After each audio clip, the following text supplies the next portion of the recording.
Chevy Chase. Welcome back. Leadership today requires more than just titles. It takes strong communication, emotional intelligence, and the ability to lead with confidence in a rapidly changing AI-driven workplace. Joining us to share how professionals can build those skills and become more impactful leaders is leadership development expert Dr. Jordan Carmack, owner and CEO of AuthentiLead. Welcome back to the show.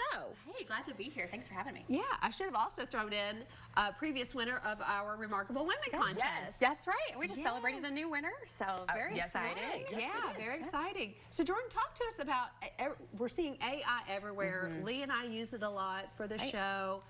But what is your take on this? Yeah.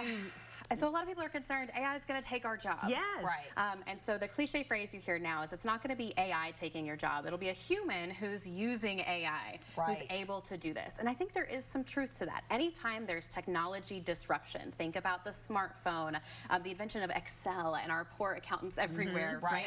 There's going to be some disruption and some transformation to the way we work.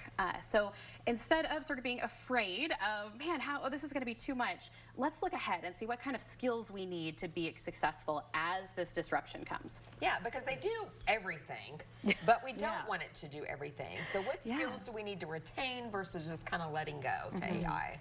Yeah, so my encouragement for everyone is to begin doing some self-awareness work, first of all. What are the pieces that I love about my job, and what are the things that I really wish I didn't have to do every day? Right. Maybe this is also a conversation to have with your boss, right? Which I would say, before trying any AI tool, you need to check and see if you have an AI policy in your workplace. Because you want to have that in place before you give it any organizational data into any free tool. So be really safe in terms of how you're organizing your data. But from a skill set perspective, some self-awareness can never go astray, right? What am I good at? What do I want to keep doing? But then also learning, what is the technology good at? These different chatbots, whether it's Claude or ChatGPT or Gemini, there's so many of them. Yes. What are they really good at? And then how can I improve the work that I'm doing with it? Right. But that requires a lot of self-awareness, and I would argue a lot of emotional intelligence too, as you begin communicating that out with your team and the people that you work with. Okay. And then, you know, we see it as a tool, but it can also be a distraction. So how do you kind of navigate that? Oh my gosh, you could end up down an AI rabbit hole, right? You're having a conversation with ChatGPT and suddenly you're talking about 1,200 things. You've built out an entire business plan in 2 hours. Yeah. You don't want to waste your time that way. And so some best practices that we've used with social media, right? Setting good boundaries around using the technology. One interesting thing, so Sam Altman, the creator of ChatGPT, has did an interview in India a couple weeks ago, and the question was asked, what is one thing you would never ask ChatGPT? And he said, how to be happy. That he would ask a wise person that. And Toby was just talking about that, right? In terms of wisdom. Exactly. And so whenever we think about how we're using the tool, really and truly, if it's something we should ask a friend or a mentor instead, go to the human first, because they've got wisdom that a piece of technology that's just based on predictive analytics isn't going to have.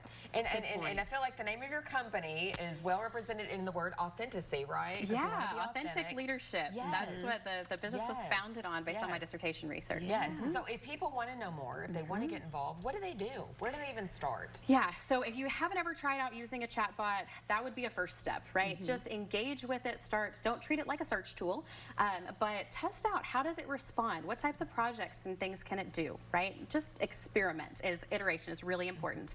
You can also reach out, so AuthentiLead, we have a program called Future Ready Teams that's designed for organizations to help build up that adaptability and change readiness while teaching fundamental generative AI. So they're getting the basics all aligned with the Department of Labor's new AI literacy standards that were released a couple of weeks ago. But really just get in there, get your hands dirty, and start testing it out. See what it's good at and maybe where you need that human touch. Yes, such good advice. It's great advice. Thank you so much for being here today. It's my pleasure. Talk about this very important topic. And a lot of people just want to put their heads in the sand when it comes to AI, but that's not what we need to do. We need to equip ourselves, and you can help with that with AuthentiLead. Yeah, it's my pleasure. We're going to have all the information for Dr. Carmack and AuthentiLead up on the screen. Check it out. Coming up on Live from Chevy Chase. It's National Meet the ball. Meet the ball. We Meet the ball. Yes, Jordan wants to get on this. So meet the ball. That's right. So next, we're going to take you to an Italian restaurant that has an awesome meatball sandwich. But first, we're going to check in on that question of the day. And you can do it again, Jordan, because we're going to ask you the question, which do you prefer? A meatloaf or a... Meet the ball. What's your answer? Oh, meatballs all day. Okay. Yes. Love it. Okay, it looks like 59% though are saying meatloaf. There's still time to vote. Head over to Facebook or Instagram. Live from Chevy Chase.